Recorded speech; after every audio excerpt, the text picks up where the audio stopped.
The Russos have become nocturnal due to slow T-Mobile home internet. Well, I'm up. They can only use it when the rest of the neighborhood isn't online. It's your turn to feed the owl, honey. Why do I always have to feed the owl? Because we tried to have a goat, but your dad ate it.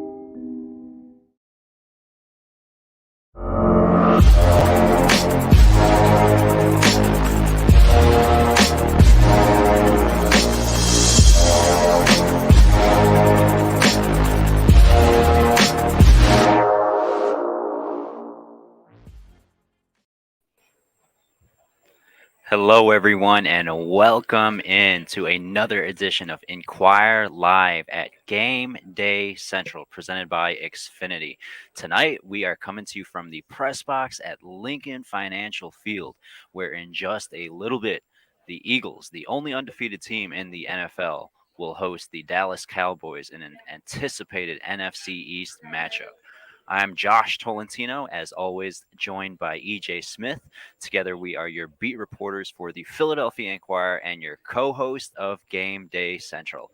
EJ, it is prime time, man. How are you feeling? Oh, I'm doing great, Josh. I just had a nice pregame jog through the parking lots outside of Lincoln Financial Field. I can tell you guys right now that it's juiced out there, man. A lot of music, a lot of dancing. So yeah, it's a high energy game. I'm feeling good. I'm excited to get started with the show. They have been partying all weekend long here in Philadelphia. Obviously, yesterday with the Philadelphia Phillies clinching a trip to the NLCS. And here we are on Sunday night, EJ. It is the last game of the day.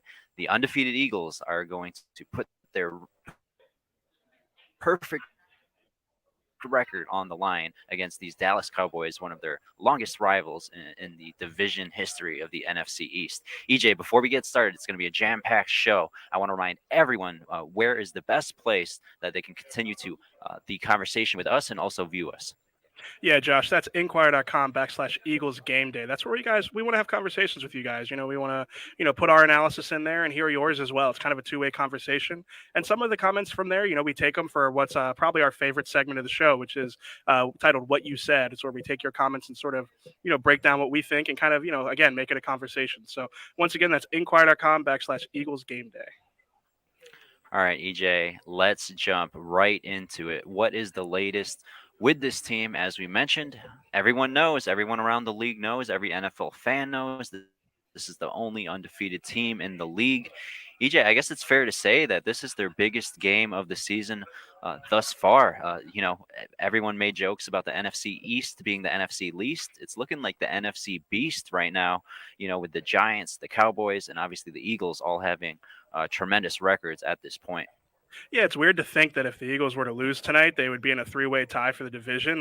Definitely not what we expected, especially how it happened. Dallas kind of winning these games with, Cooper Rush at quarterback for the majority of the time. And I mean, the Giants, man, they just keep winning these tight games. They find ways to win games, which is something you would not have said about them a couple of years ago. So yeah, certainly the division is shaping up to be, contentious and kind of tight down the stretch. It's kind of crazy to think as good as the Eagles have started, this game is really important for both their division standings moving forward and also their playoff seeding. So, all right, focusing on tonight's specific matchup, EJ, we will talk plenty Jalen Hurts.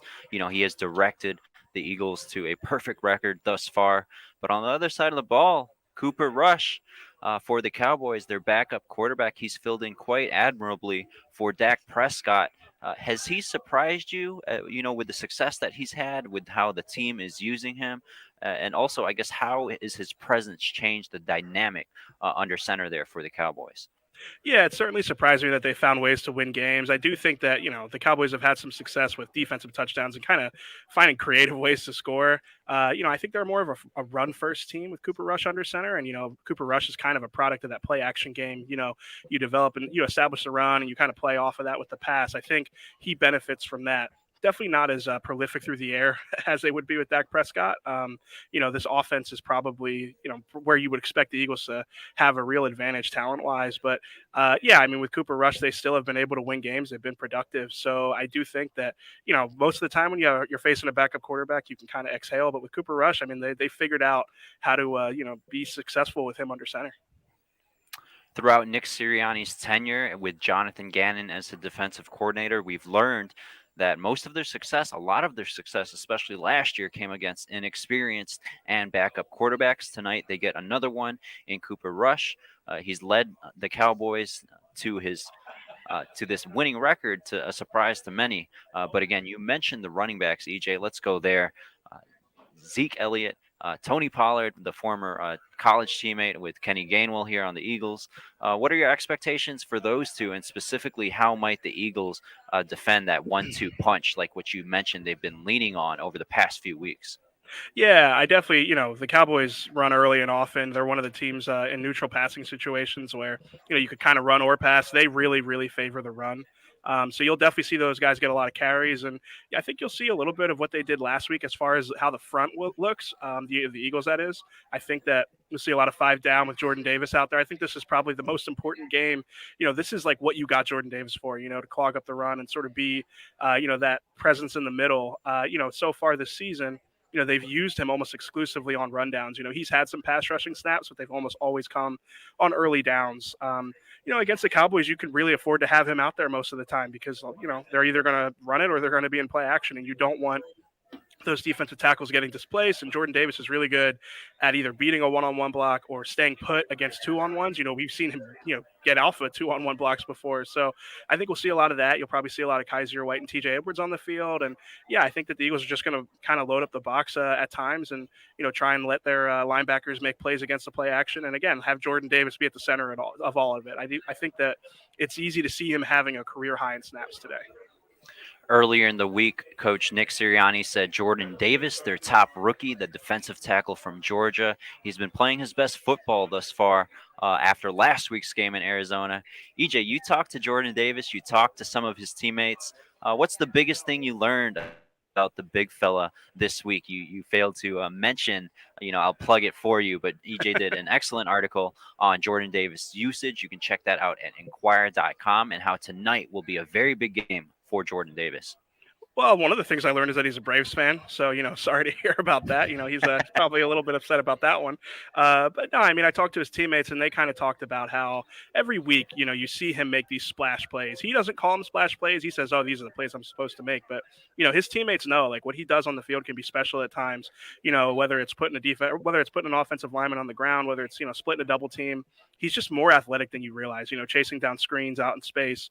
And, he really has unlocked something for this defense. Last year when they were in 5 down fronts, they had a lot of guys playing out of position in that 4-eye. That's probably the biggest thing I learned talking to guys this year is they talked about how Milton Williams said, like, when we were in 5 down last year, Javon Hargrave had to play the 1 tech, and Javon played pretty well in that spot, but like, Jordan Davis is your nose tackle. Like, that's what you want in the center of the line. And it lets Javon Hargrave bump out, which helps out Josh Sweat. And, it helps out, Hassan Reddick, where they don't have to play inside as much as they did last year, at least with Josh Sweat, in Josh Sweat's case. So, yeah, he really has unlocked something for this front. And like I said, I think that you'll see a lot of it tonight. The Cowboys just walked onto the field now out of the tunnel. You guys might be able to hear some boos from back home. Here we are again at Lincoln Financial Field. EJ, sticking with the run game, let's talk some turnover differential. Thus far, the Eagles have the best turnover ratio and differential in the league. It's a twofold question, EJ. Obviously, a lot is focused with Jalen Hurts and him protecting the ball, the other offensive playmakers securing the ball. But defensively, we've been talking about the defense, EJ. What have you seen from Gannon in regards to personnel and usage last year compared to this year? They're at this enormous rate in regards to turnovers with their forced fumbles and obviously their interceptions.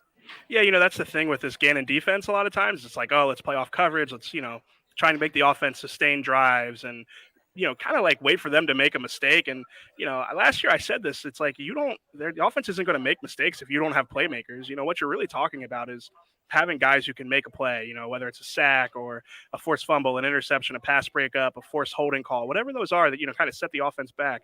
You have to have guys who make the offense make mistakes. And I think we're seeing that this year with Hassan Reddick, James Bradbury, Kaiser White, CJ Gardner-Johnson. All those guys are playmakers, and all those guys have kind of brought that to the offense or the defense where Now offenses are a little bit more mistake prone because they've got really talented players on the other side. And I think it's also allowed Jonathan Gannon, it's twofold. It's allowed Jonathan Gannon to be a little bit more creative. We've seen a lot more man coverage on third downs. We see him blitzing more, and they're just more comfortable kind of playing out of different looks than they were last year when it was very, repetitive and predictable. And it's like you don't have the playmakers to really force these drives. These good quarterbacks are like, we can do a 12-play drive against you guys. You guys don't have anybody to really, force us into mistakes. This year I think they've been a lot more aggressive, partly because of the personnel being more talented, but also just being more versatile. James Bradbury, Darius Slay, and Avonte Maddox, who is looking to make his return today at slot cornerback. That trio has been as good as any trio in the NFL with defensive backs. EJ, we said it was going to be a twofold question. The other side, in regards to the turnover differential ratio, it's been Jalen Hurts. He's been protecting the ball. Arguably, those 2 interceptions that he does have weren't necessarily his fault. They were both tipped balls. And again, you can't really state it, but Jalen Hurts, he's running the ball at a historical rate. If he continues to run at the rate that he's been, he's going to shatter quarterback rushing numbers by a large amount. But he's taking care of the ball. He's not fumbling, and thus far only 2 interceptions. Yeah, and that's the thing that's more sustainable. We talk about the defensive turnovers. I mean, you're not going to play Trevor Lawrence in a monsoon every week. You're not going to play Carson Wentz. Well, you will play Carson Wentz one more time, but you're not going to play Carson Wentz every week. So, I think some of the turnover numbers on defense are bound to kind of regress to the mean. But I mean, Jalen Hurts, we've seen it for 2 years now. This guy, takes care of the football. He runs a lot, but he doesn't fumble very often. And you're right, he doesn't make a lot of throws and these disadvantageous looks where he might be putting the ball in harm's way. So I think that those numbers are definitely what you'll probably see continue for sure, and whereas the defense might kind of tail off here. And it's a credit to Hurts. His playing style, you would think that he would throw more interceptions or fumble the ball more, but he's been pretty sure-handed with both of those things. And certainly his chemistry with his top 3 pass catchers, A.J. Brown, Devontae Smith, Dallas Goedert, has helped him in those anticipation type throws, definitely those 50-50 ball throws. You can see that trust factor between Jalen Hurts and his wide receivers, also Dallas Goedert. EJ, let's transition over to who's hurt and who's healthy. It is a big week in regards for injuries for this team. Almost on the positive side, actually. You want to start with Avonte Maddox. We've been speaking defense, it seems like, all show. Avonte Maddox, I watched him warmed up earlier. He seems set to make his return. How impactful will that be after he's missed the past 2 weeks? Yeah, I mean, it's huge. I think, Josiah Scott played pretty well in the last 2 weeks in Avonte Maddox's spot. I think he was better in man coverage than he was in zone, but I think they also limited how much man coverage he was exposed to because, he's a backup and, might not trust him as much in those high leverage situations. And that's where Avonte Maddox being back is huge. CeeDee Lamb plays a lot of his time in the slot. Obviously he was banged up coming into this game, but just Avonte Maddox and the ability to say, we're just going to match up with you on third down. We're going to line up in man coverage, line up at the line of scrimmage and just kind of let our guys play against your guys. And, it's a lot easier to do that when you have all your guys on the field. So I think that Avonte Maddox's, return's huge for that, just kind of letting the defense be more versatile and not just always relying on zone coverage, on, money downs or, those really high leverage plays. I spoke to several sources close to Avonte leading into last week's game at Arizona. They were optimistic that he'd be able to suit up, but obviously he missed that game. It seems like, again, just watched him in warmups. He looked good. It seems like he's going to make his return tonight in a very big game, the Eagles' biggest game thus far this season. EJ, other injuries to report. The offensive line, it looks like it's shaping up to be a pretty good thing here for the Eagles. Do you want to walk us through who might be back there? Yeah, so the injury report comes out on Wednesday, and it's like, wait a second, 4 of the Eagles' 5 starting offensive linemen are on this thing. Now they were all limited in practice. Nobody missed practice, but yeah, Jordan Mailata, after missing the last game in 3 quarters, he left early on the Jaguars game. He's back with the shoulder injury. I think the big question is how healthy is he? 70% Jordan Mailata against Michael Parsons might be a little scary for the Eagles, but he seemed confident that he's back to at least like 80-90%. He didn't travel with the team to Arizona to rehab the shoulder, That's definitely a big matchup to watch early in the game.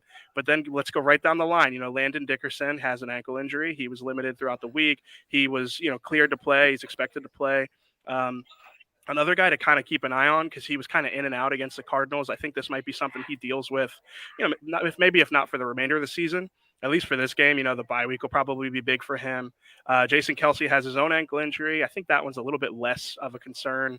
He talked about how he's dramatic. It's just a low ankle sprain. He kind of thought it was worse than it was when it happened. But he still missed some practice, and he had to go in during practice. I think that was on Thursday that he went in during practice. So, and then again, going right down the line, Isaac Seumalo has been dealing with his own ankle injury. He played through it in Arizona, played pretty well.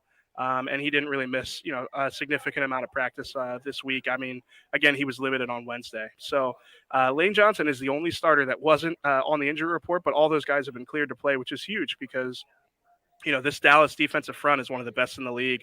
They don't have to blitz to generate pressure. They've got two really, really good edge rushers. They've got a bunch of interior rushers that are playing well. So this will be a huge matchup for the Eagles offensive line. And I think you will be able to tell pretty quickly who's healthy and who, might be kind of dealing with something by how they play against some of the better rushers in the league. Lane Johnson, the only healthy starting offensive lineman not listed on the injury report. We have a special section in the show later where we'll discuss Lane. In regards to Jason Kelsey, he is the NFL's Iron Man. EJ, tonight will be his 128th consecutive career start. EJ, one more injury of note: kicker Jake Elliott. He's gone through all of warmups this week. He was, or all of warmups tonight, excuse me. Throughout the week, he worked out and was working in with the first team special teams unit, and everyone saw Dicker the kicker last week. It seems like Elliott's time is back now. Yeah, he's probably like, I don't want this guy making too many game-winning kicks while I'm on the med here. No, he looked fine. I mean, I took a video of him where he kind of like came out of nowhere. He was kind of hiding behind some coaches from the angle that I had, but yeah, he looked like totally normal during practice kicks and everything. Like you mentioned, he's been out here today. So, yeah, definitely, I'm sure the Eagles will be happy to have him back. Kicker injuries are weird, man. It's like, you just don't want to have to mess with that operation. Those guys have so much chemistry. You don't really want to mess with what's working. So, yeah, I'm sure they're happy to have him back. Jake Elliott, as I see right behind my screen, he's actually practicing his kickoffs right now.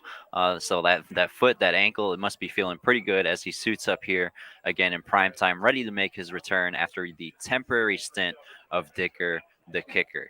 EJ, it is time to move on to what you said. A reminder to everyone viewing us back home throughout the week and throughout the game. You can submit your questions and comments at inquirer.com/Eagles Game Day. Who knows? Next week, it's actually a bye week next week, but in 2 weeks, we'll have a chance to read your comments during the show. EJ, our first comment comes from BMG99, who says, "What I wouldn't do is stick with a wide receiver screen game." This is a great comment because you actually wrote about this earlier in the week. He says, or he or she says, because I think the Cowboys will shut that down very quickly, make Dallas's defensive line read and react. Steichen has to call a better game this week because he cannot be outmatched. EJ, I'll let you take this one. You did your weekly stats piece that is published every Monday after every game. With regards to the screen game, it seemed like they play. I think they had was it 12 or 13 screens last week in Arizona. It just felt like almost every play call, was going down to the flat, down to the screen. Yeah, no, and then that's kind of matchup dependent. I do think that we'll probably always see screens in the Eagles' offense. It's kind of their answer, and that was what was matchup dependent about it. It's kind of their answer when there's a loaded box or they think that there might be a blitz. Is let's just get the ball out to the perimeter. And I think that this is where like the simplicity sometimes. It's usually a good thing that the Eagles' offense isn't super complex. It's working. It's working really well. But this is one of those cases where I think it can kind of bear itself out as like, well, every single time that they have a loaded box, we're going to throw the bubble screen. And, teams start to sit on that. Obviously the Cardinals did. They sort of saw those coming at some point. I don't think it'll be as much of a problem against Dallas. I don't think that they're, the type of team that loads the box up very often, and I don't think they're the type of team that sends a lot of blitzes. They're kind of, uh, again, like I mentioned earlier, they can generate pressure with four. But yeah, I agree with the commenter here that over reliance on screens can become very predictable, and it's like Jalen Hurts can make those throws down the field. That's what he's shown that he can do. Last season I kind of understood it a little bit more. This year he's shown that he can make the throws, whether it's a hot read up the middle or just making the defense pay for, loading the box and sending extra rushers. So, yeah, I definitely agree with the commenter. I think that last week's screen usage was a little bit too much. EJ, it's funny the timing of you mentioning Jalen Hurts. Literally, as you mentioned his name, he comes out here in the tunnel to a loud ovation, and here comes Cooper Rush to some boos here. The link is juiced, man. It is a big game. The Eagles are undefeated, and as we continue, a lot of energy here in the building. Continuing to our next comment, it comes from Jay Galt 52, who says, the Eagles have to play 4 quarters. This is something they have not done yet. If they get the lead, they cannot take their foot off the gas. EJ, it seems like almost every week we're asking Jalen Hurts this question of why does the offense not able to sustain, 4 quarters of quality play? Have you discovered anything in those answers? I mean, is it simply that they love to play in the second quarter? Their numbers, they did score last week in the second half, but they are pretty astounding in regards to quarter and half differential. Yeah, definitely haven't gotten much insight from Jalen or anyone else for that matter as to what it is. I'm not sure if they knew what it was, they probably would have fixed it by now. I think it probably speaks to like the first 15 not always being as effective as the adjustments they make by the second half, and I think some of it's probably just a little bit of randomness. I think that it's probably a little bit of just kind of, like I said, it's probably a little bit of noise. But I mean, you're absolutely right. Like this is a type of game that I think will go down to the wire. I don't think it's going to be a super high scoring game.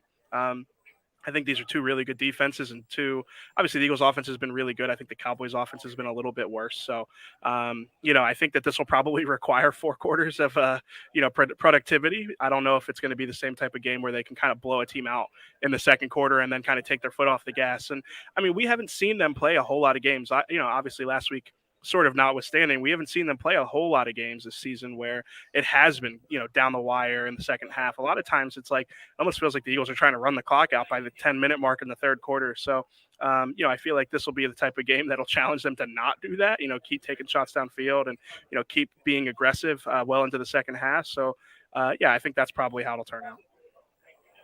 Our last comment comes from EAM 16707, who says, reading defenses, technique, intermediate passing, and deep passing, it's all improved for Jalen Hurts. He has the intangibles. Handling the blitz may be the last hurdle he has to face in regards to his trajectory. EJ, earlier in the week, our colleague Jeff McClain wrote about Jalen Hurts and how opposing defenses are matching up against him and their blitz usage against him. We saw Jalen and the offense struggle at times last week when Arizona deployed an extra man in the box when they sent pass rushers at him. What has been your take in regards to Jalen Hurts and his ability to handle the blitz? It's a hot topic around. Does he stay in the pocket? Does he move around the pocket? That changes definitely when teams are sending the blitz. Yeah, and I think it's kind of the framework of the Eagles offense. They don't have a lot of answers for him like in the middle of the field, and I think that's probably a carryover from last year where he wasn't comfortable targeting those those routes in the intermediate middle of the field, maybe not comfortable making those side adjustments and kind of reacting to that. I think this year he's earned the trust of the offense to kind of make those decisions and make those throws. I mean, we've seen him take significant strides as, a processor and an accurate passer, throwing down the middle of the field. Especially obviously AJ Brown helps in that department, but I mean, yeah, I think that it's more of a question about the framework of the offense. I don't think, when I look back at the tape, I don't really see a lot of times where it's like, oh my goodness, they sent 6 or 7 guys. There's a guy running in the middle of the field wide open and Jalen missed him. They seem to have those answers again on those bubble screens, out on the perimeter. So I think that it's probably something that will evolve over time. The Eagles are going to have to keep realizing like, okay, this is how teams are playing us. We have to make the adjustment. We have to make, the corrections and add whatever we need to add. And I think that this is a case of, maybe something carried over from last year where it's like, okay, well, Jalen's comfortable throwing to the perimeter. That's where we're going to throw. I'd like to see them at it and see if he can do it. The pass to Goddard is an example. Like, that's to the middle of the field against a blitz. It's Jalen changed the play at the line of scrimmage and made a good throw and took a shot while he was making the throw. Those are the types of decisions and the types of throws that we didn't see from him last year that he's obviously now capable of making. So I do think that we need to see more of it. And that's, I think the commenter's right. Like, it's one of the last questions we have, and it's kind of like the natural progression that we're probably going to see from him as a processing quarterback. As somebody who can sit in the pocket and make those decisions. So I definitely think that it's probably something that's going to be a question throughout the year. Is like, our teams are probably going to start blitzing him more because it's really the only thing that's worked against him so far. Having your top 2 tackles back and healthy, even if, again, Jordan Mailata is at 80 or 90%, paired with Lane Johnson, that will certainly help against the blitz. One underrated X factor, EJ, I'm going to point in the blocking game for tonight. Kenny Gainwell, he's their scat back, and he actually has experience defending or laying out a block on Micah Parsons. If our viewers back home, you want to do a quick YouTube search, Google Kenny Gainwell, Micah Parsons. Kenny actually pancaked him a couple times back in college, so some history there again between Eagles running back Kenny Gainwell as the Eagles try to defend or try to block rather. I'm sorry, DeMarcus Lawrence and Micah Parsons, who are in town tonight in Philadelphia. EJ, let's transition to the tweet of the week. I promised earlier in the show we'd have a special section for Lane Johnson. What was this week's tweet? Yeah, it was, from Jeff's really good, our colleague Jeff McClain's really good story, where he kind of talked to Jeff Stalland and Lane Johnson about what makes Lane, one of the best tackles in the NFL. And he talks about how he gets mad when he sees other players getting Pro Bowl accolades because he knows he's a better player. He thinks just because he's on the backstage of his career, it may not, he kind of wants that recognition. And he talked about the PFF. I don't know how to say it without, offending our viewers here. So I'll just kind of let them, read it. Yeah, but Lane said he gets mad when he sees other tackles in the Pro Bowl getting accolades when he knows he is the better player. EJ, I'd kind of agree with that assessment. Especially last year, we saw how much of a high level that Lane Johnson was playing at. A lot of factors are involved in regard to voters and their mindset. But Lane Johnson, he's been playing at a very, very high level and all pro level for a long time. Yeah, I mean, he is one of, if not the best right tackle in the NFL, and he's been that for a really long time. I think, especially when we're watching him throughout training camp, I think sometimes you can kind of get bored with how good he is. You kind of just, you never really think about him. You never really talk about him because he's always locking somebody down. And, maybe it's not always the flashiest to have no pressures allowed. But, I mean, yeah, you definitely see his production over time. And, I mean, when you watch him every week, you see it. I mean, he's an unbelievable athlete. He's getting, stronger kind of every year as he kind of, builds, like, maybe it's like 2 or 3 pounds of muscle every year. It's kind of added up. And he, he talked about it before the season. Maybe he's not as athletic as he once was, but he's definitely stronger than he used to be. And he still's got plenty of athleticism.